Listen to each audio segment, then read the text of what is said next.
नमस्कार। समय संवाद में आपका स्वागत है। मैं हूं सर्वेश कुमार सिंह। चुनाव नज़दीक आने के साथ-साथ पार्टियों ने अपने प्रत्याशियों के चयन की प्रक्रिया भी लगभग शुरू कर दी है या उस पर विचार करने लगे।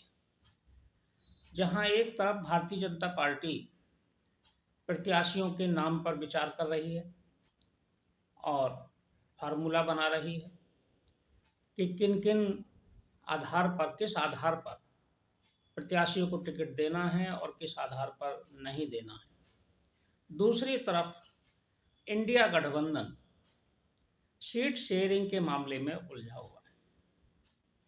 सीट शेयरिंग का मामला इंडिया गठबंधन के लिए दिन प्रतिदिन पेचीदा होता जा रहा है। इंडिया गठबंधन के जो सहयोगी दल हैं और जो क्षेत्रीय दल हैं, विशेष रूप से क्षेत्रीय दल जो सहयोगी हैं, उनकी डिमांड बहुत ज़्यादा है और वो किसी भी हाल में कांग्रेस को कोई रियायत देने को तैयार नहीं।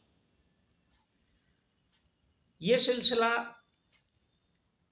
बिहार से शुरू हुआ। बिहार में राष्ट्रीय जनता दल और जनता दल यू ने आपस में सीट का बंटवारा कर लिया। 17-17 सीटें दोनों ने ले ली और जो बाकी 6 सीटें बची उसमें कह दिया कि इसमें कांग्रेस की हिस्सेदारी रहेगी। यही कमोबेश पश्चिम बंगाल में हुआ। पश्चिम बंगाल में ममता बनर्जी ने साफ कर दिया कि कांग्रेस की जो 2 वर्तमान सीटें हैं वही कांग्रेस के पास रहेंगी। तो वहाँ भी मामला फंस गया है, पेचीदा हो गया है और पश्चिम बंगाल कांग्रेस के अध्यक्ष अधीर रंजन चौधरी ने तो बहुत ही नाराजगी भरे बयान दिए हैं वहाँ। ऐसा ही मामला अभी हाल में आम आदमी पार्टी के साथ सामने आया है। आम आदमी पार्टी एक उभरती हुई नई एक पार्टी है जो बहुत तेजी से दिल्ली में उभरी, सरकार बनाई और फिर पंजाब में भी सरकार बनाई। क्षेत्रीय दलों में जो क्षेत्रीय दल इंडिया गठबंधन में शामिल हैं, उनमें आम आदमी पार्टी अकेली ऐसी पार्टी है जिसकी 2 राज्यों में सरकार है। बाकी क्षेत्रीय दलों की एक-एक राज्य में सरकार है। तो उसका महत्व तो है।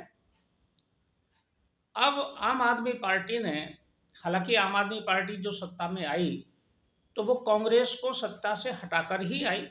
दिल्ली में भी कांग्रेस से सत्ता ली उन्होंने और पंजाब में भी कांग्रेस को हराकर सत्ता ली। अब वही कांग्रेस के साथ गठबंधन में आ रही है। लेकिन अरविंद केजरीवाल ने और उनकी पार्टी ने कांग्रेस के सामने मुश्किलें खड़ी कर दी।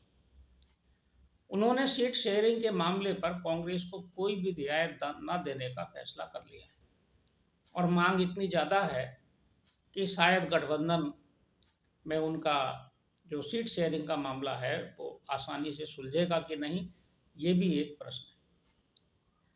कल दिल्ली में आम आदमी पार्टी और कांग्रेस के नेताओं के बीच वार्तालाप, इसे ये माना जाए कि ये इंडिया गठबंधन के नेताओं के बीच वार्तालाप था या 2 पार्टियों का वार्तालाप था। इसमें आम आदमी पार्टी ने जो फार्मूला पेश किया है वो कांग्रेस के लिए परेशानी वाला है, सिरदर्दी वाला है और आसानी से गले उतरने वाला नहीं। आम आदमी पार्टी ने दिल्ली पर तो चर्चा नहीं की, लेकिन पंजाब और चंडीगढ़ के लिए उन्होंने दोनों जगह के लिए एक फार्मूला पेश कर दिया कि हाँ 50-50 सीटों पर चुनाव लड़ेंगे। यानी कि पंजाब में आम आदमी पार्टी 50% पर और आम कांग्रेस 50% पर और वही चंडीगढ़ में। लेकिन इसके साथ ही जो कांग्रेस के लिए सबसे बड़ा पेचीदा सवाल पेश किया है आम आदमी पार्टी ने, वो किया है हरियाणा के लिए। आम आदमी पार्टी ने कहा कि हम हरियाणा में भी 3 सीटों पर चुनाव लड़ेंगे। ये 3 सीटें वो होंगी जो पंजाब की सीमा से लगी हुई हैं, यानी कि जहां आम आदमी पार्टी का प्रभाव है। इसमें सिरसा और कुरुक्षेत्र ये सीटें और एक और सीट उन्होंने मांग की है और 7 सीटों पर कांग्रेस लड़े। तो कांग्रेस जो ये मानकर चल रही थी कि हरियाणा में तो कोई किसी के साथ समझौता नहीं है, अकेली उन्हीं की पार्टी सभी सीटों पर चुनाव लड़ेगी, तो आम आदमी पार्टी ने वहाँ भी दावा कर दिया। और इतना ही नहीं, आम आदमी पार्टी ने जो समझौते की बात की है उसमें गोवा, गुजरात, राजस्थान और महाराष्ट्र जैसे राज्यों की भी चर्चा की है। लेकिन उनका कहना यह है, आम आदमी पार्टी के नेताओं का, कि इन राज्यों में फार्मूला कांग्रेस बना सकती है, यानी कि वहां आम आदमी पार्टी अपना फार्मूला पेश नहीं करेगी, जो कांग्रेस तय करेगी उसको ये मान लेंगे। लेकिन इसका आशय स्पष्ट है कि इन्हें गुजरात में भी सीट चाहिए, गोवा में भी चाहिए, महाराष्ट्र में भी चाहिए और राजस्थान में भी चाहिए। दिल्ली में कितनी सीटें छोड़ेंगे, इस पर अभी कोई स्पष्ट कांग्रेस के लिए आम आदमी पार्टी ने बात नहीं की है। और एक और महत्वपूर्ण बात है कि ये जो कल की बैठक हुई, इसमें आम आदमी पार्टी की तरफ से अरविंद केजरीवाल शामिल नहीं हुए। इनके दूसरे नेता आतिशी और संदीप पाठक ये लोग गए, और कांग्रेस की तरफ से सलमान खुर्शीद, मुकुल वासनिक और कई वरिष्ठ नेता बैठक में मौजूद थे।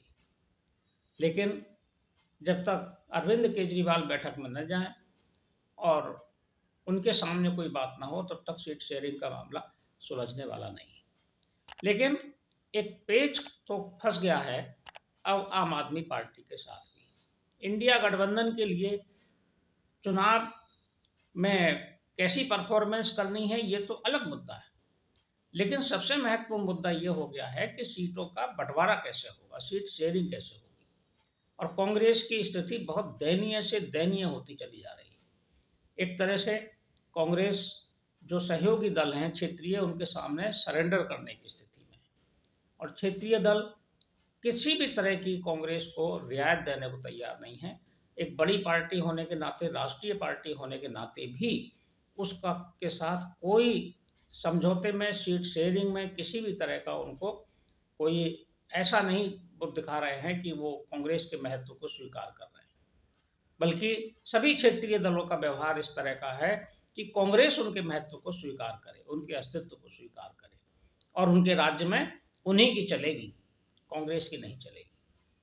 तो कांग्रेस के पास तो अब उत्तर भारत में सीट शेयरिंग के मामले में सभी लगभग अधिकांश सीटें, कहा जाए कि 80% सीटें तो क्षेत्रीय दलों के लिए और सहयोगी दलों के लिए ही छोड़नी पड़ेंगी, क्योंकि बिहार, पश्चिम बंगाल, उत्तर प्रदेश, दिल्ली, हरियाणा, पंजाब, ये सारे राज्य तो अब क्षेत्रीय दलों के भरोसे ही एक तरह से हैं, और इन राज्यों में सीटों की संख्या भी ज़्यादा है। महाराष्ट्र में भी लगभग स्थिति ऐसी है। तो कांग्रेस के पास अब सिर्फ दक्षिण के राज्य हैं जहां वो अपने दम पर या अकेले चुनाव लड़ेगी। दक्षिण में भी एक तमिलनाडु में उनका गठबंधन है, तमिलनाडु में द्रमुक के साथ गठबंधन है, द्रमुक के साथ कैसा समझौता होगा। लेकिन कांग्रेस एक राष्ट्रीय पार्टी के रूप में ना होके एक सिमटी हुई और क्षेत्रीय पार्टी जैसा ही उसका हिस्सेदारी अब गठबंधन में रहेगी, एक बड़े दल जैसी नहीं रहने वाली है। गठबंधन का जो स्वरूप बन के आया है और जो सीटों के बंटवारे के बाद जो स्थिति बनेगी, वो कितना भारतीय जनता पार्टी और एनडीए का मुकाबला कर पाएगी, ये बहुत गंभीर सवाल है। और कैसे वो परफॉर्मेंस करेंगे, क्योंकि भारतीय जनता पार्टी बहुत एडवांस रूप से अपना सब होमवर्क कर चुकी है और मुद्दे भी उसने तय कर लिए हैं। राम जन्मभूमि का मुद्दा है, राम में वातावरण में चुनाव होने वाला है, योजनाओं को धार देकर और जन जन तक पहुंचाकर संकल्प यात्रा के माध्यम से भारतीय जनता पार्टी ने एक अपना जनसंपर्क अभियान एक तरह से शुरू किया हुआ है, और यहाँ सीट शेयरिंग का मसला अभी सुलझ नहीं पा रहा है। तो देखते हैं क्षेत्रीय दलों के साथ कांग्रेस और इंडिया गठबंधन कैसे इस मामले को सुलझाकर जल्दी ही अपना चुनावी अभियान शुरू करते हैं। इधर कांग्रेस की व्यस्तता बढ़ने वाली है। कांग्रेस 14 तारीख से राहुल गांधी की जो भारत जोड़ो न्याय यात्रा शुरू होगी उसकी भी तैयारी में है, और तैयारी करके और यात्रा शुरू करने के बाद कांग्रेस इस मामले पर फिर से बातचीत करेगी। देखते हैं समय आने पर क्या परिणाम आता है। समय संवाद में आज बस इतना ही, कल फिर मिलेंगे किसी एक खास विषय के साथ। तब तक के लिए मैं सर्वेश कुमार सिंह आपसे विदा लेता हूँ। नमस्कार।